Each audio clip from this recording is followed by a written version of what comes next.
ግልጽ ፍርጥርጥ አድርገን ብንነጋገር አንግባባ። ሁሉን ነገር ብሔር አንፃር የሚያዩ ሰዎች አሉ። በአንድ ቤተሰብ ውስጥ ራሱ ጦርነት እንዲሆን ነው የመጣሁት ብሏል። ግፍ ባለበት ሰላም የለም። ምክንያቱም እነዚህ የሰላም ጠላቶች ናቸው። ሰላም ጤና ይስጥልን ቤተሰቦቻችን፣ ይህ የሮማንስ ሮድ የዩቲዩብ ቻናል ነው። በቻናላችን አዳዲስና ወቅታዊ ትኩስ መረጃዎችን ይዘንላችሁ መጥተናል። እስከ መረጃው ፍጻሜ አብራችሁን ቆዩ። ቻናላችንን ሰብስክራይብ ያላደረጋችሁ ሰብስክራይብ በማድረግና የደውል ምልክቷን በመጫን አዳዲስ መረጃዎችን በፍጥነት ያገኙ። ቪዲዮአችንን ለሌሎች ሼር በማድረግ ቤተሰባዊነቱን ያጠናክሩ። በኢትዮጵያ የተማሪዎች እንቅስቃሴ ኢትዮጵያ የብሔረሰቦች እስር ቤት ናት ያሉት የነገስታቱ ልጆች የባላባቶቹ የደጃዝማች የግራዝማች የቀኛዝማች ልጆች ናቸው። ያኔ መሬት ላራሹ ብሎ የጮሁት የተማሩት ናቸው። የዳው ልጅ ምን ይጮሃል? ሆድ እየጮህበት ለራሱ። አንዳንድ ጊዜ በሰዎች መካከል ዲፍረንሱ የሚመጣበት ምክንያት እኔና እዚህ ያለን እንኳን አሁን በግልጽ ፍርጥርጥ አድርገን ብንነጋገር አንግባባም። ለምሳሌ እኔ ዳይቨርሲቲ ችግር ነው ብያለሁ። እኔ ማንነቴን ወያኔ አልነገረኝም፣ ኢህአዴግ አልነገረኝም። ሳድግ ጀምሮ ነው ማቆም ማን እንደሆንኩ ማለት ነው። ይሄ በዝርዝር ነው የተነገረኝ። አንተ አርሲነ፣ ከዛ እንደዚህ አይነት ጎሳነ፣ ከዛ እንደዚህ አይነት በርነ፣ ከዛ እንደዚህ አይነት ወገን ምናምን ተብሎ ግን ጥላ ተብሎ አልተናገረኝ። ሌላውን ጠልቼ አላደኩም። ኢትዮጵያ ውስጥ አንዱ ከባድ ችግር አሁን ኤትኒሲቲ ኤትኖሴንትሪክ መሆን፣ ብሔርተኝነትን አንዳንዳችን ጎሰኝነት ብለን የምንጠራ ሰዎች አለ። ለእኔ ጎሰኝነት አይደለም ብሔርተኝነት። ብሔር ጎሳ አይደለም። የአንድ ብሔር ጎሳዎች አሉ፣ ክላኖች አሉ እያለ ወደታች ይሄዳል።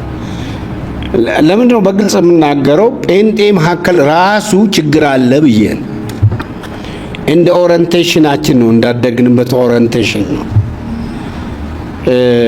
እሳቸው አንድ ሰሞን ውሂድ ኢትዮጵያዊነት ይሉ ነበረ እና ምን ነው ውሂድ አልኩ። ውሂድ ምንድን ነው አልኩት። እኔ ስቀልድበት አልተቀየመኝም። ማለት ቢቸግረው እሱ ኢትዮጵያውያኖች ውሁድ ናቸው ማለት የተጋቡ ምናምን ናቸው። እና አንድ የኔ ጓደኛ ነበረ ጎጃሜ ነኝ ብሎ የሚያምን በቃ ምንም የለብኝም ከሌላ ብሎ አባቱ አንድ ቀን አወሩኝ። አርሲ ውስጥ እኮ እንደዚህ እንደዚህ ምናምን ተወልዶ አይ አንተ ጎጃሜው አርሲ አለብህ ስለው ጋሽዬ እኮ አንተን ደስ ለማሰኘት ነው አለ። ግድ የለህም ጠይቅ ስል እውነትም ለካ አለ። እና እኔም እንደዚህ አውራና ለካ እኔም በሆነ በኩል አለብኝ ደግሞ ምንጃሬዎች ይሁኑ ብቻ ማን እንደገባ አላቅም ገብቷል። እዛ ያው አርሲና ምንጃሬ ጎረቤት ነው ብዬ ምን ለማለት ነው እንደዚህ ግልጽ የምናገረው? እዚህ ላይ ራሱ ያለን አመለካከትና አስተሳሰብ የየግላችን ይሁን ግድ የለም። ግን አሁን ሰዎች አንዳንድ ጊዜ ሁሉን ነገር ከብሔር አንፃር የሚያዩ ሰዎች አሉ። በጣም ኤትኖሴንትሪክ ነው፣ ሴንሲቲቭ ይሆናሉ ሰዎች። በቤተ ክርስቲያን አመራር ውስጥ ራሱ ችግር አለ። አንዳንድ ጊዜ ከኛ ከውስጥ ነው መጀመር ያለብን። እኛ ራሳችን የሃይማኖቱ መሪዎችም የሰላም ሰዎች መሆን አለብን። እኛ የሰላም ሰዎች ከሆን ሰላምን በእርግጥ ለሌሎቹ ማስተማር መስበክ እንችላለን። ኢቭንዞ ቅድም እንዳልኩት ዘመኑ የመጨረሻው ዘመን ቢሆንና የሰላም ጉዳይ በጣም አስቸጋሪ ቢሆን ያም ቢሆን ስለ ሰላም መስራት፣ ስለ ሰላም መጸለይ እና ስለ ሰላም አስፈላጊውን ነገር ማድረግ ተልእኮ ነው። አንድ የእስልምና ልቅ ኬንያ ውስጥ አሉና አፍሪካ ሪሊጂየስ ሊደርስ ፎር ፒስ የሚለው ላይ ወረቀት ሰውየው ሲያቀርቡ በእስልምና ስም ከቁርአንና ከሐዲስ እየተጠቀሰ ምን አይነት ከባድ ችግር እንደሚፈጠር የሚጠቅሱትን ጥቅሶች እየጠቀሱ እኔ የራሴ እምነት ስለሆነ በግልጽ ልናገር እያሉ ያለ ራይ ሰዎች ሲናገሩ ቆዩና ነገር ግን እኮ ኢቭን ኢን ዘ ኦልድ ቴስታመንት ብለው ከብሉይ ኪዳን ደግሞ ሲጠቅሱ አረ ከአዲስ ኪዳንም ነግሮታለሁ አልኳቸው። አይ ላይክ ዛት እስቲ ንገረኝ አሉ። ጌታ ኢየሱስ ክርስቶስ ምን አለ? እኔ ሰላም ለማምጣት የመጣው ይመስላችኋል አላለም? ሰላም ላመጣ አልመጣውም ብሏል።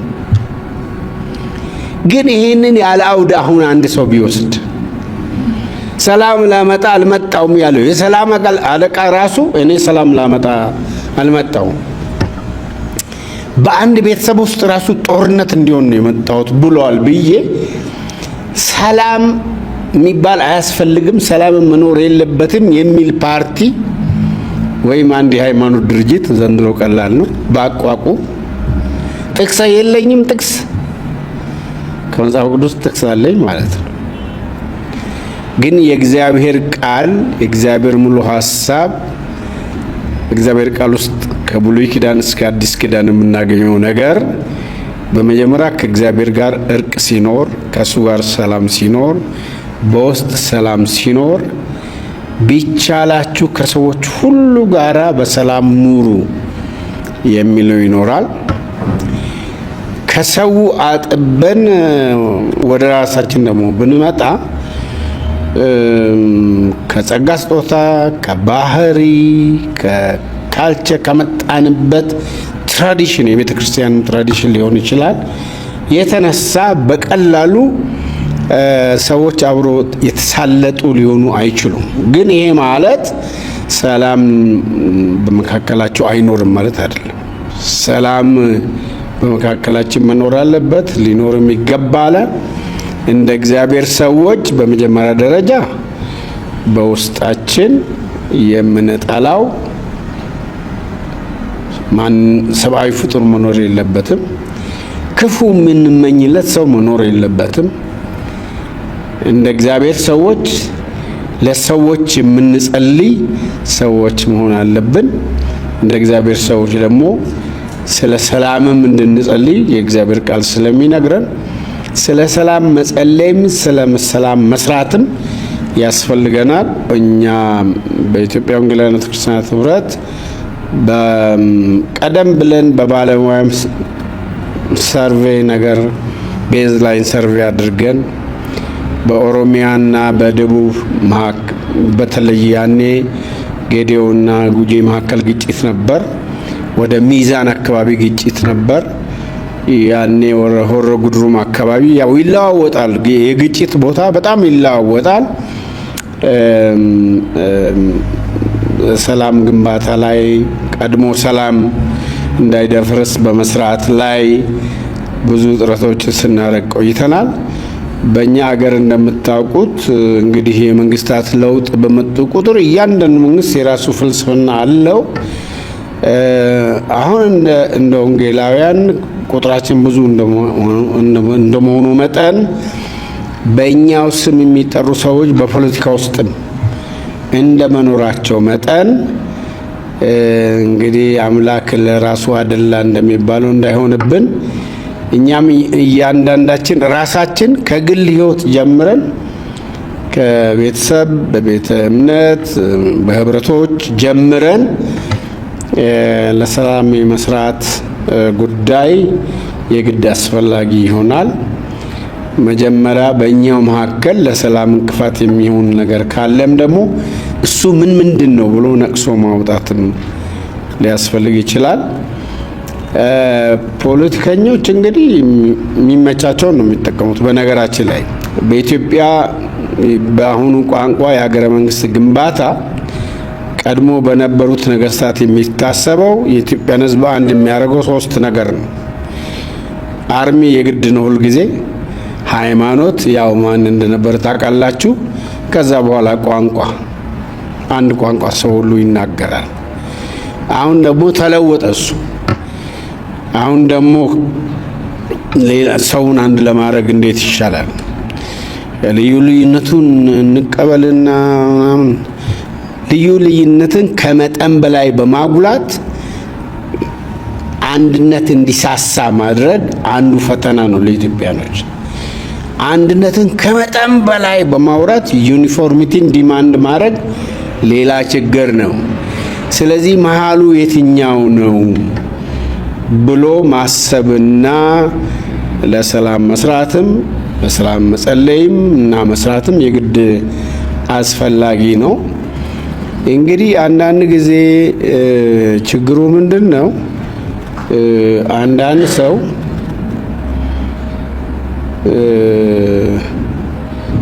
እንዲሁ በዘፈናው የሚጠላችሁ ሰው አለ። ማለት እኔ ቁመቴ አጭር ነው፣ አነጋገሬም የምታውቁት ነው እና እንዲሁ አስጠላዋል። እንግዲህ እግዚአብሔር ይቅር ይበላቸው፣ የሚያስጠላቸውን ሰዎች ምሕረት ያርግላቸው ይባላል። ወይም ሰው ሳይጠላን የጠላን የሚመስለን ደግሞ እንኖራለን። ስናት አን ኢሹ። አሁን ጥያቄው እኛ ራሳችን የሰላም ሰዎች እንዴት እንሁን? እና ሰላም ብቻውን አይቆምም መጽሐፍ ቅዱስ ላይ እንደምታውቁት። አይ ቲንክ መዝሙር 85:9 ነው፣ አበዛው መሰለኝ። ምን ይላል? ጽድቅና እውነትና ምሕረት ተገናኙ፣ ጽድቅና ሰላም በአማርኛው ተስማሙ ይላል፣ በግዕዙ ተሳሳሙ ይላል ብለውኛል ቄሶቹ።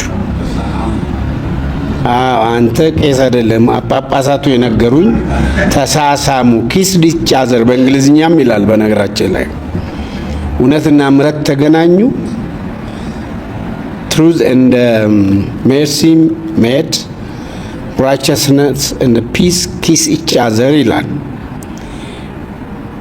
ሰላም ሁል ጊዜ በኤፌሶን 4 ላይም በሌሎች ቦታም ካጠና ሰላም ብቻውን አይደለም። ለሰላም መሰረት የሚሆን ሰላም እንዲኖር የሚረዱ ነገሮች አሉ።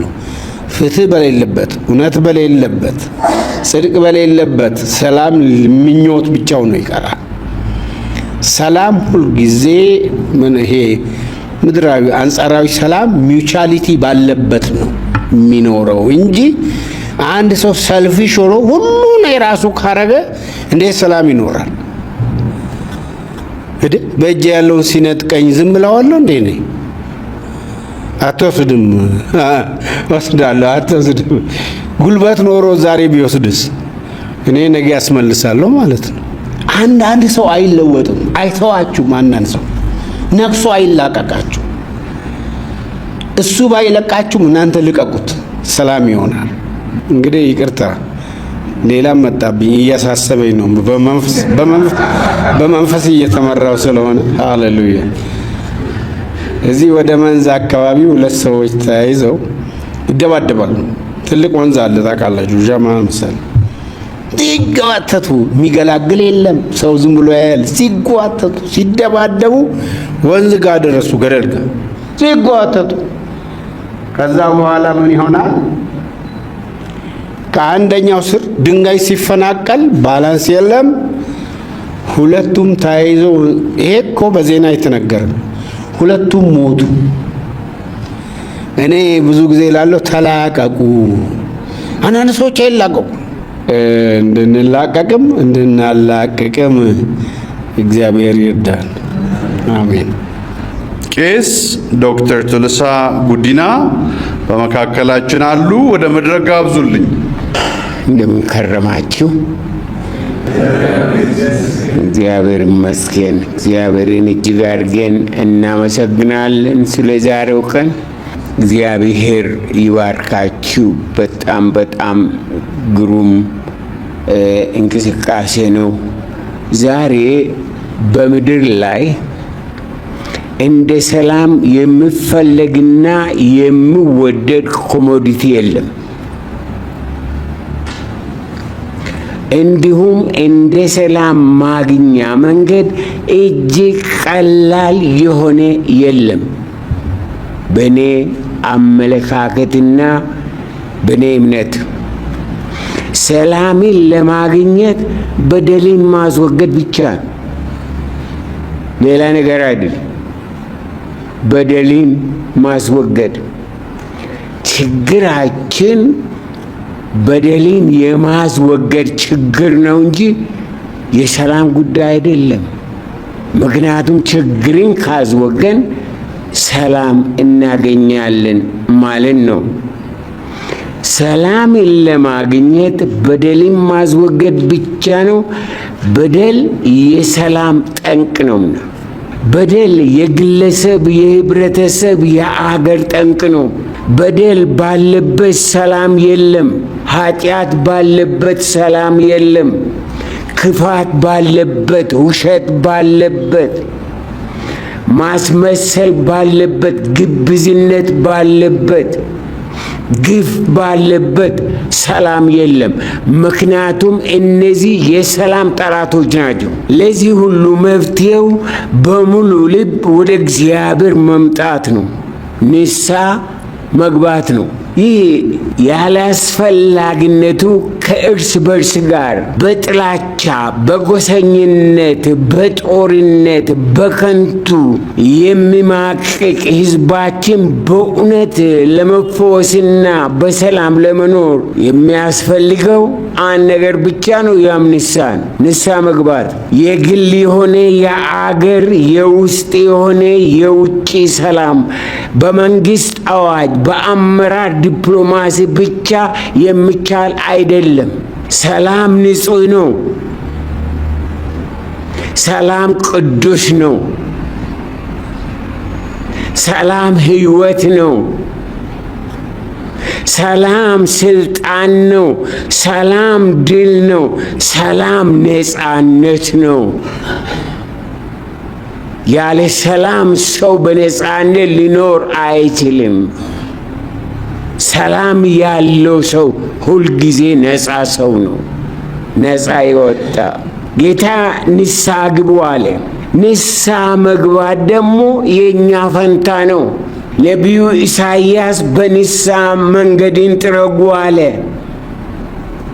ዮሐንስ መጥምቁ ለንስሐ መንገድን ጥረጉ አለ። ጌታ ኢየሱስ ክርስቶስ ንስሐ ግቡ ብሎ አለ። የአዋጅ ነጋሪ ቃል፣ የአዋጅ ነጋሪ መልእክት እንዲህ ይላል፣ የእግዚአብሔርን መንገድ በምድረ በዳ ጥረጉ፣ ለአምላካችንም ጎዳና በበረሃ አስተካክሉ። ለምን? ሁሉም ይስተካከል። እርሱ ይመጣል፣ ክብሩ ይገለጣል፣ ሥጋ ለባሹም ሁሉ በአንድነት ያየዋል። ስለዚህ ሰላም። ከዛ በፊት ግን በንስሐ የሚስተካከሉ ነገሮች አሉ ማለት ነው። እንግዲህ ከሁሉ አስቀድሞ ሁላችን ጌታ የሚመጣበትን መንገድ፣ የምናገርበትን መንገድ፣ የሚመራበትን መንገድ፣ የሚሰራበትን መንገድ፣ የሚፈታበትን መንገድ፣ የሚገለጥበትን መንገድ በንስሐ ማዘጋጀት ነው።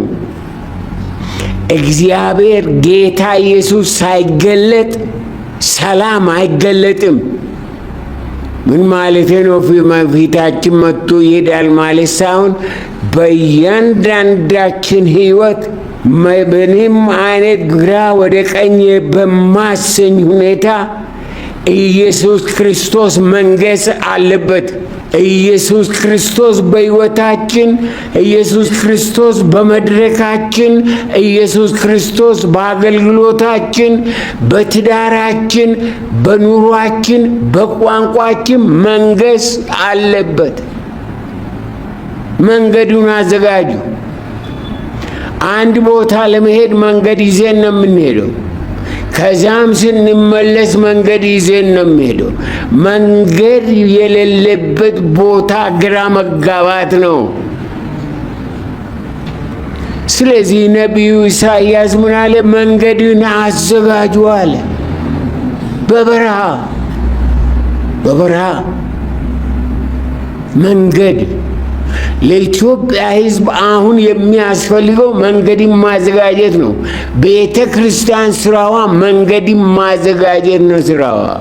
እንግዲህ እግዚአብሔር የሚገለጥበት፣ እግዚአብሔር የሚገኝበት፣ እግዚአብሔር የሚከብርበት መንገድ ምንድነው? በኑሯችሁ ያ መንገድ ምንድነው? የምትለማመዱት በግል ሕይወታችሁ፣ በአገልግሎታችሁ እርሱ እንዳይመጣ የሚከለክለው መንገድ እሱን ነገር ከመንገድ ዞር አድርገን እግዚአብሔር የሚመጣበትን መንገድ ማዘጋጀት አለብን። መንገድን እያጣምን እና ማለት ትክክል አይደለም። አይመጣማ። ስራው የእግዚአብሔር ነው። እኛ ግን ሰራተኞቹ ነን። እኛ ግን አዋጅ ነጋሪዎች ነን። የሰላም ችግኝ ተካዮች ነን። እኔና እናንተ ያም መንገድ መያዝ አለብን። ቤተ ክርስቲያን መሰረቷን፣ ስለ ቤተ ክርስቲያን ትንሽ ነገር አውቃለሁ። ትንሽ ዘመን አገልግያለሁ። ወገኖቼ ሌትስ ቢ ኦኔስት፣ በእግዚአብሔርም በሰውም ፊት ኦኔስት እንሁን። አር ዊ ሪሊ ፎር ፒስ? አር ዊ? እውነት ነው እንዴ? ይህንን ነገር እንዲያስብ እያንዳንዱ መሪ ይህን ማሰብ አለበት። ሰላምን የሚፈልግ ወሬን አይፈልግም፣ ሐሜትን አይፈልግም፣ ጭቅጭቅን አይፈልግም፣ ጥላቻን አይፈልግም። ሰላምን የሚፈልግ ወገኖችን አንድ ላይ ማምጣት፣ ማስታረቅ፣ ማገናኘት ይፈልጋል። ጥማቱ ነው። ከአንድ 25 ዓመት በፊት አንድ ይሄ የሰላም የሚባለው ነገር በውስጥ የገባና ይህንን ሰላም እንዴት አድርገን ነው በምድራችን ላይ የምናመጣው? ምንድን ነው ችግራችን? እዛ ግልጽ ሆኖ ይታይ የነበረው የሰላም እጦት በአማራና በኦሮሞ መካከል፣ በአማራና በትግሬ መካከል፣ በጉጂና በዛ መካከል ባለ በቃ ይሄ ያለ ብሔር ብሔረሰብ መካከል ያለው 25 ዓመት በፊት እንደዛ ይመስለኝ ነበር። ዛሬ ግን ነገሩ ተስፋፍቶ ሰላምን ለማምጣት በምድሪቷ ከፈለጋችሁ መጀመሪያ አማራን ከአማራ ጋር አስታርቁ፣ ኦሮሞን ከኦሮሞ ጋር አስታርቁ፣ ትግሬን ከትግሬ ጋር ይባላሉና አስታርቋቸው። ሰላምን የሚፈልግ ሰው መጀመሪያ ከራሱ ጋር ይታረቅ። ከራሱ ጋር ያልታረቀ ከወንድሙ ጋር መታረቅ አይችልም። ከራሱ ጋር ያልታረቀ ኦሮሞ ከአማራ ጋር እንዴት ይታረቃል? አማራ ራሱ የራሱ ችግርና የራሱ ጥላቻ አለው። አማራውም ደግሞ ከራሱ ጋር ካልታረቀ ከትግራይ ጋር እንዴት ይታረቃል? ራሳችንን አናታልል ወገኖቼ። እኔና እናንተ የብርሃን ልጆች ነን ብለን ተናግረናል፣ መስክረናል። በዛ መኖር በዛ መመላለስ አለብን። ሰላም ሰላም። ስለዚህ በእኛ ዘመን መንገድን አዘጋጁ አለ። ዮሐንስ መጥምቁ በበረሃ እያለ እግዚአብሔር ቃል መጣለት ይላል። ከዛ በኋላ በእግዚአብሔር ቃል የመጣለትን ይዞ ተነሳ። ሌላ ጽሑፍ አላመጣም፣ ሌላ ነገር አላለም። የተጻፈውና ያነበበው ነቢዩ የተናገረው መንገድን አዘጋጁ ብሎ ተነሳ በእግዚአብሔር ፊት ትልቅን። ምክንያቱም እግዚአብሔር የሚቀርብበት፣ ክብሩ የሚገለጥበት፣ ሁኔቱ የሚገለጥበት፣ ፈውሱ የሚገለጥበት የለምና ይሄ ነገር ይስተካከል። እያለ በሶሳይቲ ውስጥ ገብቶ የሶሳይቲውንም ነገር ደግሞ እንትን እያደረገ ይናገር ነበር። መንገዱ ይስተካከል። ምንድናቸው መጠረግ ያለባቸው መንገዶች? መከፈት ያለባቸው በሮች፣ መወገድ ያለባቸው አመጾች፣ መከበር ያለባቸው ፕሪንሲፕሎች፣ መገለጥ ያለባቸው እውነቶች፣ መሰራት ያለባቸው ስራዎች ምንድናቸው? ቤተ ክርስቲያን ብቻ መክፈት የምትችለው በር አለ ኢትዮጵያ ውስጥ። ኢየሱስ ክርስቶስ ምን አለ? ቁልፉን ይሰጣችኋል አይደል? ቤተ ክርስቲያን ብቻ መንካት የሚገባት። ስለዚህ የእግዚአብሔር መሪዎች፣ የእግዚአብሔር ሕዝብ መሪዎች እናንተ ቢ ኦነስት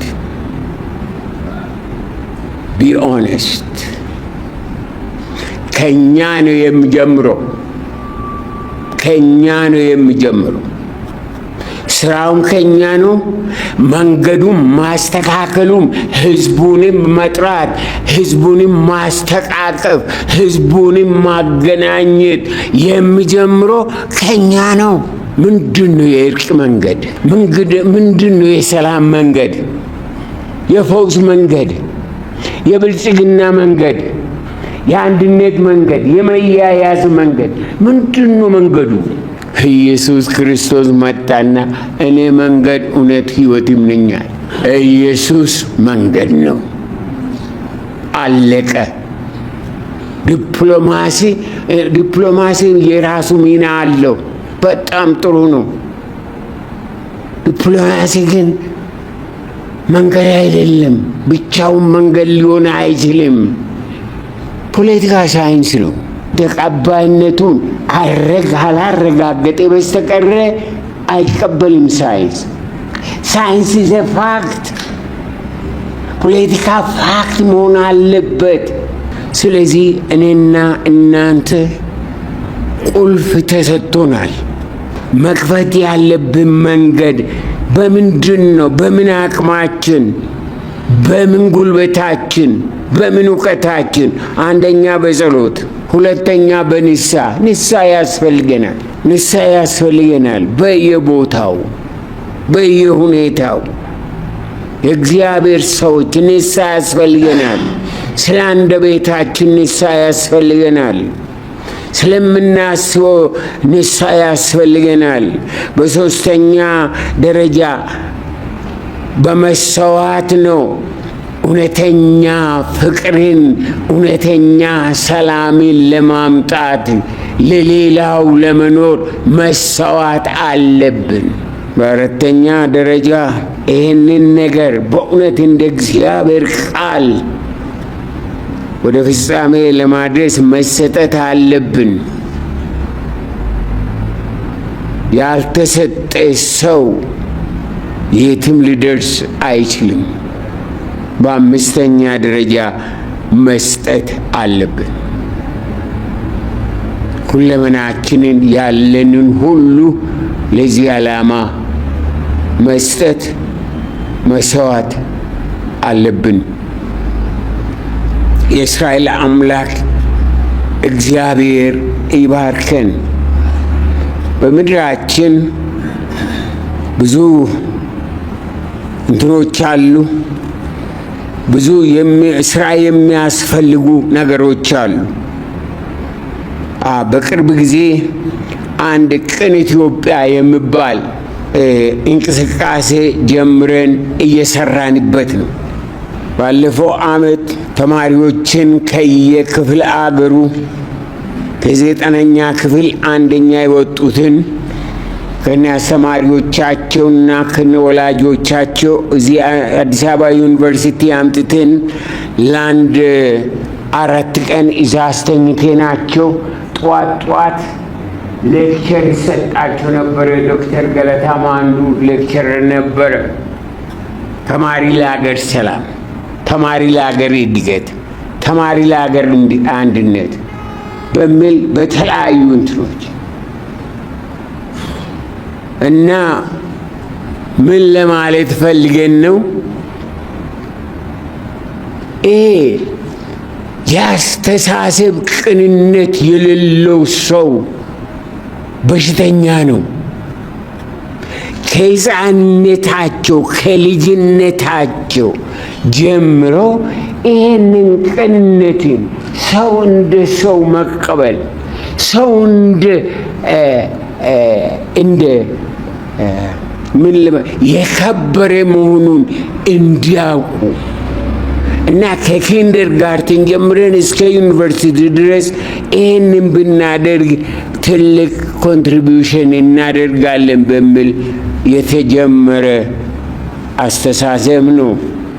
አንድ በጣም የማረሳው ከ4 ቀን በኋላ ከመጡት ተማሪዎች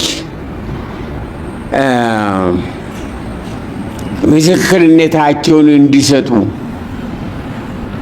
ጠየቅናቸው እና አንዲት ልጅ ከጎንደር የመጣች ምስክርነቷን ሰጠች። ምን አለች? እኔን የሚገርመኝ አለች፣ ሰው ከምድር ላይ ተነስቶ ከደመና በላይ በሮ ከዛ ወርዶ በምድር ላይ እንደገና መጣላቱ ይገርመኛል አለች። ለመጀመሪያ ጊዜ መብረሯን መሰለ። እናንተን አልገረማችሁም አይደል? ለምን ይገርማችኋል? እዛ ላይም እያላችሁ ትጣላላችሁ። እሷ እንኳ እንደው ከተመለሱ በኋላ እሷ ከተመለሰች በኋላ እኛ ግን እዛ ላይ ሆነን የእስራኤል አምላክ እግዚአብሔር ማስተዋልን ይስጠን እና ስለዚህ ይሄ ቅን ኢትዮጵያ is a part and a parcel of this movement እና ስለዚህ መገናኘት መወያየት ያስፈልገናል መሰለኝ። ሁላችሁ አንድ ድርጅት ወይም የሃይማኖትም አይደለም የፖለቲካም አይደለም just as human beings ልክ እንደ ኢትዮጵያውያን ተቀባብለን ምን አለ ትንሽ ፊደል ቆጥረናልና አንድ ላይ ምንም ብዙ ዲማንድ ሳናበዛ አንድ ላይ ብንኖር አንድ ላይ ብንሄድ አንድ ላይ ብንራመድ አንድ ላይ ትልቅ ኃይል ትልቅ ፈውስ ትልቅ ስራ ለምድራችን እንሰራለን። ስለሰማችሁኝ እግዚአብሔር ይባርካችሁ።